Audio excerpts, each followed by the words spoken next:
여러분 혹시 오늘 설교 제목이 예수님의 편지인데 편지에 대한 추억이 있습니까? 지금 10대, 20대 중반까지도 사실 손편지의 맛을 모르실 거예요. 그죠? 근데 요즘은 손편지를 거의 쓰지 않고 우편함에 와 있는 우편물들은 전부 다 뭡니까? 그냥 빠가 하라는 돈 내라는 그밖에 안 오잖아요. 그죠? 반가운 거는 종이로 안 옵니다. 종이로 오는 것 중에 반가운 거 거의 없습니다. 그죠? 네. 근데 막 요즘 SNS가 발달해서 멀리 있는 사람도 너무너무 쉽게 얼굴까지 보면서 서로 안부를 물을 수 있긴 하지만, 그래서 너무 쉽다 보니까 때로는 뭐 카카오톡 메시지나 이런 거 보내줘도 오히려 공예처럼 여겨질 때도 많고 그런 것 같아요. 과거에 편지 하나 쓰는 것도 쉽지 않고 써서 보낼 때도 우표도 하나 붙여야 되고 이렇게 번거로운 이런 손편지를 우리가 주고받을 때에는 한번 쓰기가 쉽지는 않지만 이 주고받는 손편지는 우리들에게 적잖은 감동을 주었습니다. 특히 외국에서 오래 사신 분들은 혹 한국에서 가족이 편지라도 하나 보내주면, 아니면 여기서 잘 지낸다고 편지를 한국으로 보내면 한국에 계신 분들이 또 얼마나 반가워하고 또 여기서 받는 우리도 얼마나 반갑고 그렇습니까?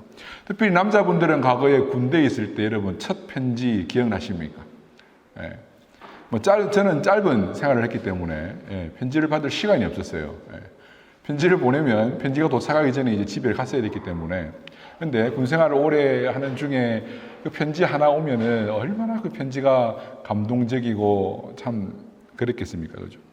그래서 누구를 향한 애틋한 마음, 말로는 고백하지 못했던 그 애틋한 마음도 손글씨로 꾹꾹 눌러서 편지로 써서 보내기도 하고, 존경의 마음도 감사의 마음도 우리는 과거에는 손으로 쓴 편지로 보냈던 시절이 있습니다. 앞으로 8주 동안 요한계시록에 나오는 소아시아 7교회에 보낸 이 메시지, 이 편지의 내용을 우리가 함께 살펴보려고 하는데요.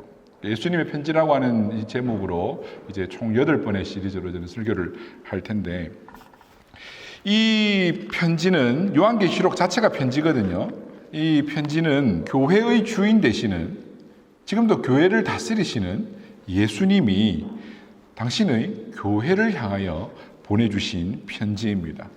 특별히 밤모섬에 유배 중이었던 사도 요한에게 환상으로 그 일들을 보여주시고 그 일들을 기록하여 편지로 써보내게 하셨던 거죠. 이 편지의 내용은 교회가 큰 어려움에 처했던 그 1세기 상황에서 보내진 거예요. 교회의 주인이신 예수님이 그 어려움에 처해 있는 당신의 교회를 향하여 이 편지를 보내실 때 여러분 어떤 마음으로 편지를 보내겠습니까? 사랑의 마음 없이는 여러분 편지를 쓰는 게 쉽지 않잖아요, 그죠? 편지는 미운 마음 굳이 표현하려고 편지 안 써요. 그냥 편지 안 보내는 게 미워하는 거잖아요, 그죠? 사랑하기에 편지를 쓰는 건데, 거기에다가 이 편지는 특별히 어려움을 겪고 있을 그 당시 성도들에게 큰 힘과 위로와 격려가 되어야 하는 그런 편지였습니다. 그래서 여러분 이 편지는 예수님의 그 크신 사랑, 교회를 향한 사랑이 담겨져 있는 편지라 할 수 있습니다.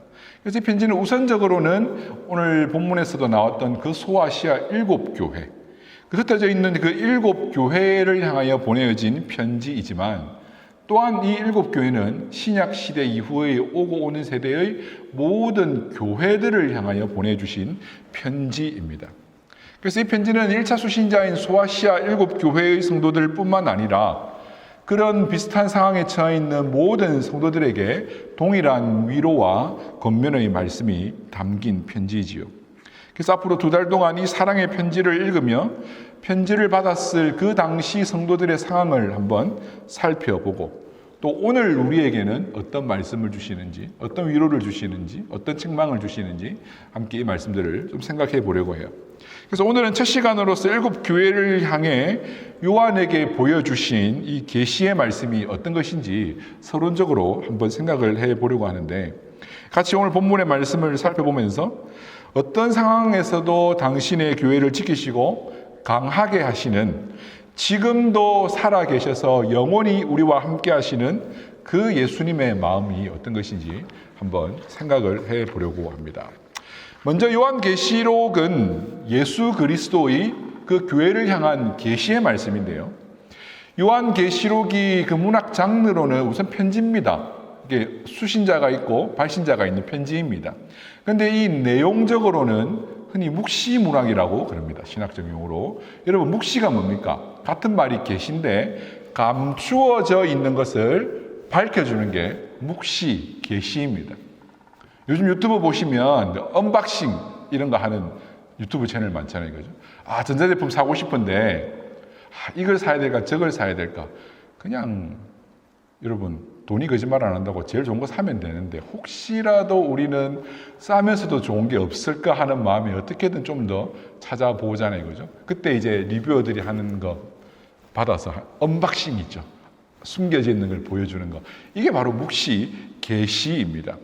요한계시록은 바로 요한이 성령의 감동을 받아 기록한 그 예수님의 계시의 말씀들입니다. 그러면 이 계시의 말씀은 무엇을 우리에게 밝혀줄까요?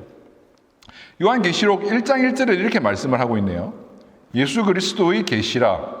이는 하나님이 그에게 주사 반드시 속히 일어날 일들을 그 종들에게 보이시려고 그의 천사를 그 종 요한에게 보내어 알게 하신 것이라. 무엇을요? 반드시 속히 일어날 일. 여러분, 앞으로 일어날 일에 대한 예수님의 계시의 말씀입니다. 앞으로 어떤 일이 일어날 것인가? 바로 이것이 요한계시록 전체를 이끌어 나가는 주제를 할 수 있겠죠. 앞으로 여러분, 어떤 일이 일어날까요? 특별히 1세기 당시에 고난받던 이 교회의 성도들에게 앞으로 어떤 일이 펼쳐질까요? 그것을 보여주신 것이죠. 그래서 여러분, 요한계시록 전체 내용은 이제 결론에 가면은 예수님이 이 땅에 다시 오셔서 승리하신다라는 겁니다. 어떤 어려움과 박해 상황 가운데 살고 있다 할지라도 교회는, 성도는 예수 그리스도의 그 승리 가운데 왕으로 오시는 예수님과 함께 영원히 왕노릇 할 것이다 하는 게 요한계시록의 결론이에요. 지금은 그렇게 안 살고 있는 것처럼 보이지만 예수님이 온 세상을 다스리는 왕이신데 그 예수님과 함께 앞으로 우리도 왕노릇하게 될 일이 앞으로 반드시 속히 일어날 일이라는 거예요. 왜 앞으로 반드시 일어날 그 일, 교회의 승리를 예수님은 계시로 어려움받고 있는 이 초대교회 성도들에게 보여주셨을까요? 이 당시 성도들이 처해진 상황을 우리가 조금만 상상을 해보면 충분히 공감할 수 있는 내용이에요. 1세기 교회는 신앙 때문에 박해를 받았습니다. 유대인들은 배교자로 동족에게 낙인 찍혔고, 그로 인해서 친유대 정책을 펼친 로마로부터도 미움을 받았고, 그러니까 동족으로부터도 미움을 받았고 친유대교 정책 때문에 로마 제국으로부터도 미움을 받았다. 어디에도 발붙일 수 없었던 유대인 중에 기독교로 개종한 회심한 자들, 이방인들 중에 기독교로 회심한 자들도 마찬가지예요. 그들의 우상숭배, 그 신전제사에 참여하고 그들이 세운 노동조합에 가입해서 함께 그런 행사에 참여해야 비즈니스를 이어갈 수 있는데 그 우상숭배에 동참하지 못하니까 물건을 받지 못하고 사업을 하지 못하고 생업에 어려움을 겪던 그 당시 교회의 성도들입니다. 이런 당시의 이런 교회의 성도들에게 앞으로 예수 그리스도를 통한 승리가 반드시 속히 일어날 것이다 라는 이 계시의 말씀, 이 편지는 그 어떤 메시지보다도 큰 위로가 되지 않겠습니까? 앞으로 일어날 이 일들을 우선 사도 요한에게 그 환상으로 계시로 보여집니다. 그리고 예수님은 사도 요한에게 네가 본 것을 기록하여 앞으로 어떤 일이 일어날 것인지 교회에게 알리라고 편지로 알리라고 말씀을 해주신 거죠. 여러분, 요한은 오늘 본문 말씀을 보면은 예수님을 믿고 이 말씀을 전하는 것 때문에 반모라 하는 섬에 유배 중입니다. 반모는 소아시아 그 미노라고 하는 지역의 해안선에 위치한 작은 섬인데요. 그러니까 넘어가면 그 소아시아 7교회가 있는 그 어디쯤이에요. 여러분 지도를 찾아보시면. 이 섬에 대한 정보가 우리가 없지만 유배 중이라는 것만 볼 때에 이 섬에서 생활이 그렇게 편하지는 않을 겁니다. 그죠? 섬은 원래 본토보다 좀 낙후합니다. 모든 것이. 거기다가 여기는 유배지로 지금 한 곳인데 뭐 삶이 편안할 리가 없습니다.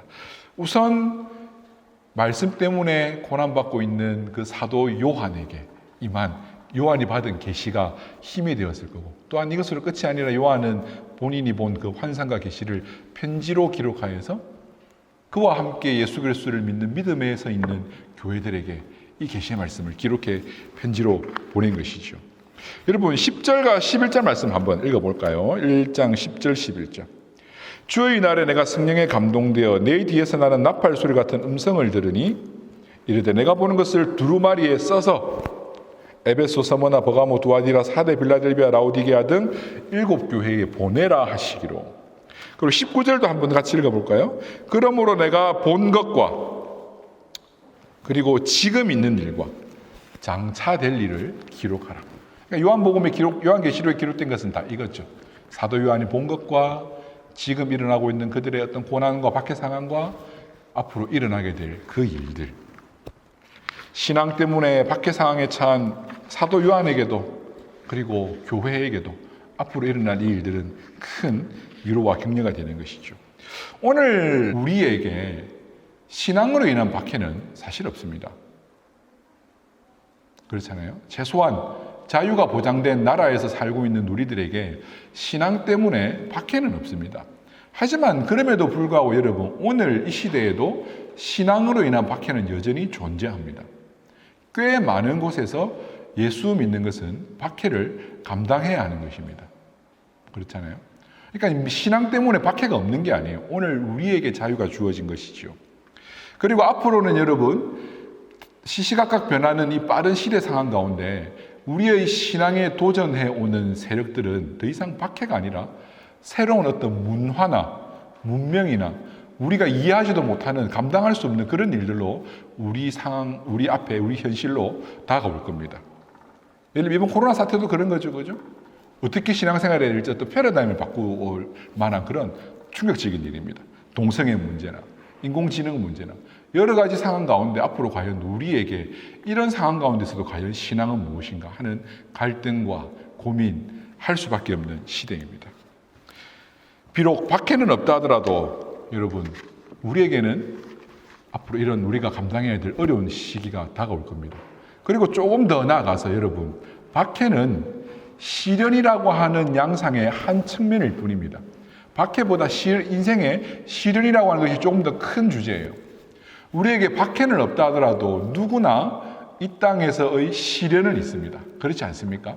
이 시련이 어떤 사람에게는 뭐 사업의 어려움일 수도 있고, 어떤 사람에게는 질병일 수도 있고, 어떤 사람은 관계의 문제일 수도 있고, 그런 중에 어떤 지역에서는 신앙으로 인한 실제적인 박해일 수도 있는 거죠. 그래서 우리에게 직접적인 박해는 없다 할지라도 여러분, 우리는 시련을 만나게 될 것입니다. 이런 시련의 연속이 바로 우리 인생에 다가올 일들인데, 소아시아 7교회에 보낸 이 계시의 말씀은 동일하게 시련을 만날 우리들에게 힘과 위로를 주는 예수님의 사랑의 편지입니다.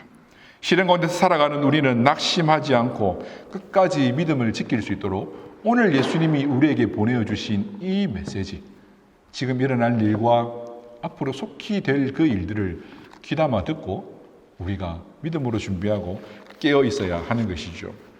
그런데 여러분, 사도 요한이 밤모섬에서 등 뒤에서 들리는 그 음성을 듣고 누가 말하는가 하여 뒤로 돌아봤더니 이제부터는 요한에게 이 계시의 말씀을 알려준 그 분에 대하여 요한이 설명합니다. 요한은 이 광경을 보고 그림을 말로 풀어냈는데 우리는 이 말을 듣고 다시 그림을 그리는 작업을 해야 합니다. 요한이 본 이 분은 눈에 익으면서도 낯선 모습으로 오셨어요. 자, 한번 볼까요? 먼저 7 금촛대가 보입니다. 몇 절부터냐 하면은 1장 12절부터죠. 내가 돌이켜 볼 때에 7 금촛대를 보았는데 13절에 촛대 사이에 누가 있습니까? 인자 같은 이가 있는데 먼저 그의 의복에 대해서 설명을 합니다. 옷차림을 보면 옷을 입고 있는데 길게 늘어진 옷을 입고 있습니다. 자, 앞에 그림도 떼 있습니다. 가운 같은 거죠, 그죠? 이것 때문인지 이상하게 전통적으로 교회에서 성극을 할 때마다 예수님 역할 맡은 사람은 다 성가대 가운을 입고 나와요, 그죠? 예수님이 성가대원도 아닌데. 자, 어쨌든 이런 길게 늘어진 옷을 입습니다. 그리고 허리에는 뭘 띄었습니까? 금띠를 띄었습니다. 이 의상은 로마 제국 당시에 전쟁에서 승리를 한 개선 장군, 그 승리를 한 왕의 어떤 의복을 연상시키는 옷이에요. 흰색으로 늘어진 그 가운. 그리고 여러분, 그의 머리는 흰 양털같이 흰 눈같이 흰, 소위 아우라 있는 모습으로 오셨고 눈은 불꽃 같은 눈동자로 눈이 이글이글 거리는 거예요. 그 어떤 눈빛에 압도당할 수밖에 없는 흐리멍텅한 그런 눈이 아니라 그 눈빛에서 느껴지는 그 힘이 누구나 압도될 수밖에 없는 그런 불같은 눈으로, 그리고 그의 발은 무엇이든 밟으면 깨트릴 수 있는 단단한 주석과 같은 발이고, 그리고 그의 음성은 많은 물소리 같은, 이 많은 물소리는 아름답고 찰랑찰랑거리는 그런 물소리가 아닙니다. 그 큰 폭포 여러분 보신 적 있으세요? 폭포 앞에서 보시면 그 물소리가 어떻습니까? 아무 옆 사람이 말하는 소리도 안 들릴 만큼 물소리가 큽니다. 네. 그런 많은 물소리, 그러니까 위험 있는 목소리, 그 목소리만 들어도 우렁찬 그 목소리에 제압당할 수밖에 없는 그런 많은 물소리 같은 음성입니다. 이런 분이 그의 오른손에는 뭘 들고 있습니까?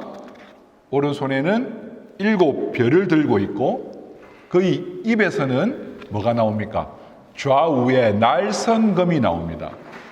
여러분, 이 좌우에 날선 양날선검은 주로 통치자, 심판자가 가지고 있는 어떤 권위의 상징입니다.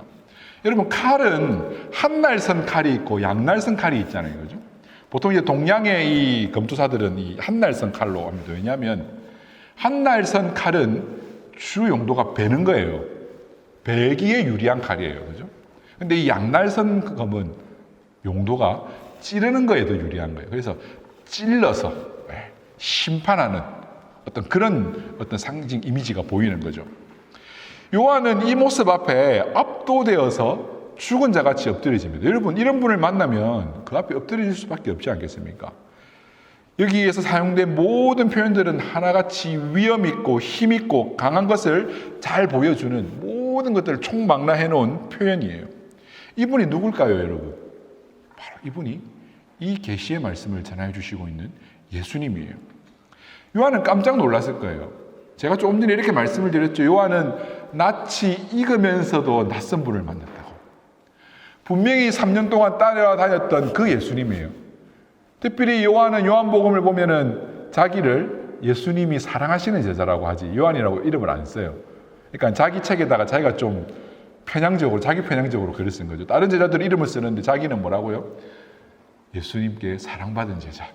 예수님이 사랑하는 제자. 가끔 제가 이제 목사잖아요. 가끔 이제 지나온 교회들을 가보면 성도님들이 이제 이렇게 이야기를 해요. 자기 애 데려와가지고 인사드려라. 목사님 기억 안 나나? 목사님이 네 얼마나 좋아했는데. 전부 다 목사가 자기 애를 제일 좋아하는 줄 알더라고요. 우리 애 제일 좋아했다고. 예, 다 좋아합니다. 다 좋아하니까 다 제일 좋아하는 거 맞죠. 예. 여러분들도 그렇게 믿으시길 바랍니다. 우리 목사님 나를 제일 좋아한다. 예. 요한은 그렇게 예수님께 사랑받고 그래서 좀 그 옆에서 이렇게 애교도 부리고 좀 그러지 않았겠습니까? 그죠? 예, 이 표현들을 볼 때. 그런데 그렇게 가까이 지냈던 그 예수님, 3년 후에는 십자가에서 처참하게 짓밟히고 돌아가신 그 예수님. 요한이 마지막 본 예수님은 그런 예수님이에요. 비록 부활하시긴 하셨지만 뭔가 이 땅에서 힘과 능력과 권위로 뭔가를 하시지 않은 예수님이에요. 그런데 그 예수님을 딱 만나고 나니까 분명히 내가 알던 옛날 그 예수님인데 예수님이 달라진 거예요. 그 머리에 그 흰 머리가 아우라가 있고 승리한 왕이 입을 그 복식을 하고 있고 입에는 좌우에 그 날선검으로 어떤 악한 권세라도 무찌를 수 있고 어떤 교만한 것들이라도 밟아 뭉갤 수 있는 단단한 주석과 같은 발을 하고 그 목소리는 우렁차서 누구든지 그 목소리만으로도 제압당할 수밖에 없는 그런 예수님 앞에 낯설음을 느낀 거죠. 여러분, 과거에 우리가 알던 어떤 사람이 아주 오랜만에 만났는데, 그죠? 나는 옛날 그 생각하고 학교 다닐 때 내한테 맞고 내 심부름하고 그러던 애인데 똑같이 그런 애인 줄 알고 이렇게 함부로 대했어요. 알고 보니까 뒤에 수행을 어마어마하게 거느린 출세한 사람이 된 거예요. 그래서 알고 나면 어떻게 했습니까? 그죠? 제가 어떤 교회 설교하러 갔을 때요. 저는 좀 사람이고 싶지, 이렇게 좀 어떤 특별한 호칭, 직함으로 이렇게 좀 알려지고 싶지 않아서 그냥 가만히 있어요. 또 저는 또 이게 목사의 그 트레이드 마크인 가죽 가방 안 들고 다니고 공부할 때 가지고 다니던 그 백팩 아직도 메고 다니잖아요. 이렇게 메고 갔더니 목사인 줄 몰랐던 거죠. 그 이제 설교를 나중에 이제 하려고 하니까 목사님이셨냐고 죄송하다고. 죄송할 일은 아닌데 제가 이름표로 목사 이렇게 쓰고 다니는 것도 아니긴 하니까. 이것처럼 여러분, 내가 생각했던 그것과 다른 그런 모습을 볼 때 우리는 당황할 수밖에 없습니다. 여러분, 예수님은 고난받는 교회의, 고난받는 성도의 원형이에요. 성경에 보면은 많은 순교자들이 나오고 교회사에 특별히 중세 시대까지 이어서 많은 순교자들이 있는데, 특히 초대교회 때 순교자들이 많았죠. 이 모든 순교자들의 원형, 영어로는 프로토타입이라고 그러는데 그 원형은 바로 예수님입니다. 모든 고난받는 시련 중에 있는 성도들의 그 삶의 시련의 원형이 사실은 예수님이 겪었던 십자가인 것이죠. 예수님이 지금 모습은 어떻습니까? 비록 시련을 겪었고 한때 십자가에서 처참한 그런 모습으로 하지만 지금의 예수님은 그 누구도 범접할 수 없는 그 아우라와 요즘 쓰는 말로 포스를 가진 그런 승리하신 왕의 모습으로 지금 와 있단 말입니다. 예수님은 앞으로 일어날 일을 말씀하시라 하셨는데, 계시하셨는데 그 교회의 승리를 말씀하실 수 있는 이유가 있어요. 바로 본인이 이 시련을 이겨내고 이제 더 이상 예수님은 이 땅 가운데서 그 약한 모습으로, 연약한 모습으로 서지 않으십니다. 이 세상 끝날에 모든 악한 자들을 심판하시는 무서운 분으로, 힘 있는 분으로 다시 오시는 분입니다. 예수님은 처음이요 마지막입니다. 예수님은 역사의 시작 전부터 계셨던 하나님이시고 이 땅의 역사가 끝난 이후에도 계실 하나님이신 줄로 믿습니다. 이 영원히 계실 수 있는 분, 한때는 죽었었지만 이제는 살아서 영원히 우리 가운데 계시는 그 승리하신 분이 바로 오늘 우리가 믿는 예수님인 겁니다. 이 예수님이 두려워하는 요한의 어깨에 손을 올리면서 뭐라고 말씀하십니까? 두려워하지 말아라. 두려워하지 말아라. 이 표현에 헬라어 문법적인 의미는 이런 의미가 담겨 있어요. 지금 현재 하고 있는 걸 지금부터 하지 말라는 거예요. 지금 두려워하고 있는데 지금 두려워하는 상태를 끝내라는 거예요. 두려워하지 말아라. 예수님은 물 위에, 풍랑이 있는 물 위에서 고생하고 있는 그 제자들에게 물 위를 걸어오시면서 두려워할 때 뭐라고 하셨습니까? 내니 두려워하지 말아라. 이 두렵고 누구든 그 존재 앞에서 벌벌 떨 수밖에 없는 그 예수님이 오늘 시련과 박해 가운데 살아가고 있는 당신의 교회에게, 당신의 성도들에게 오늘 오셔서 우리의 어깨에 손을 올리시고 두려워하는 우리들에게 이렇게 말씀하십니다. 두려워하지 말아라. 왜 예수님의 이런 위험 있는 모습이 교회에게 두려움이 아니고 위로와 격려가 될 수 있습니까? 인간이 당할 수 있는 가장 큰 시련인 죽음, 순교를 몸소 경험하신 그 예수님이 이제는 그 죽음 가운데 머물지 않고 살아나셔서 뭘 가지고 계신다 합니까? 오늘 말씀에 보면은 18절에 보면 곧 살아있는 자라 내가 전에 죽었었노라 볼지어다 이제 세세토록 살아있어 사망과 음부의 열쇠를 가졌노니. 이제는 사망과 음부의 열쇠를 가져놓고 문을 탁 걸어 잠궈 놓고 이 사망과 음부가 권세가 성도들에게 미치지 못하도록 이 열쇠를 걸어 잠그고 지키시는 분이 바로 우리 예수님이라는 겁니다. 예수님은 요한에게 장차 일어날 일에 대해 기록하라고 하셨죠. 이 앞으로 일어날 일들은 우리들에게 위로가 되고 격려가 되는 말씀입니다. 예수님이 부활하시기 전에는 다 알 수 없었죠. 하지만 예수님이 부활하신 이후에 그리고 이런 모습으로 오신 이후에 우리는 이 계시의 말씀을 듣고 우리는 힘을 얻고 위로를 받을 수 있는 겁니다. 예수님이 하실 일에 대해 본문 마지막에서 말씀하시고 있는데 바로 예수님이 다시 오실 그때까지 뭘 해주시냐면은 주의 교회를 든든히 지켜주시겠다고 상징적인 그림으로 보여주시고 있어요. 20절을 보시면 내가 본 것은 내 오른손에 7 별의 비밀과 또 7 금촛대라. 7 별은 7 교회의 사자요 7 촛대는 7 교회니라.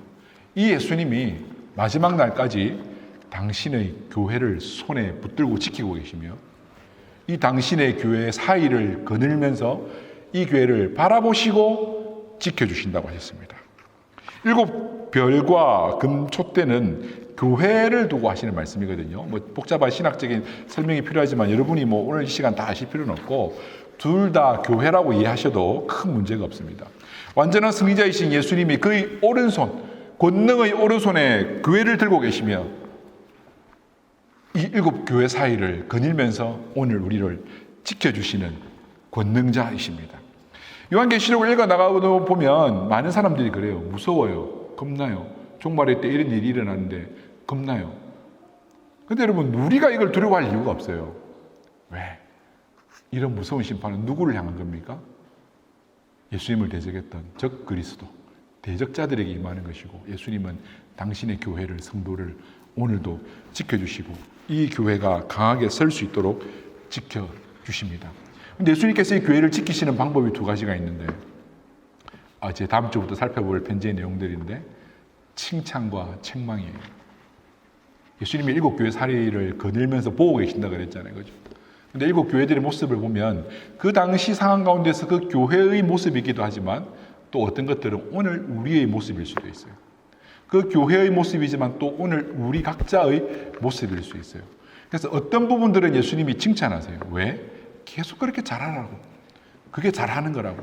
또 어떤 교회에 대해서는 책망하세요. 왜? 무너지라고? 아니죠. 그렇게 살면 안 되니까. 그렇게 사는 건 승리의 삶이 아니니까 승리의 삶을 살라고 교회를 향하여 당부하시고 격려하시고 권면의 말씀으로 책망해 주시는 것이죠. 여러분 이 세상에 어떤 교회도 완전한 교회는 없습니다. 그래서 어떤 교회든 칭찬도 들을 수 있고 책망도 들을 수 있는 것입니다. 중요한 건 이 말씀을 듣고 요한계시록에 기록된 대로 이 말씀을 읽고 듣고 그대로 행하는 자가 복된 자라 그랬거든요. 이 말씀을 듣고 이 말씀을 반응하며 이 말씀을 살아갈 때에 승리한 모습으로 장차 예수님이 오실 그때에 오늘 우리 교회도 오늘 우리 로마 한인교회에 속한 모든 성도들도 예수님과 함께 우리 앞에 그 그림 보셨잖아요. 그 멋진 모습으로 왕 대신 예수님과 함께 우리도 무슨 노릇을 한다고요? 왕 노릇하게 될 줄로 믿습니다. 연약함과 시련 가운데 살아가는 우리들이지만 결국 예수님의 승리가 우리의 승리가 되어서 이 마지막 날까지 우리가 견디어 서서 예수님께서 우리에게 주시는 그 놀라운 승리가 우리의 승리가 될 줄로 믿습니다.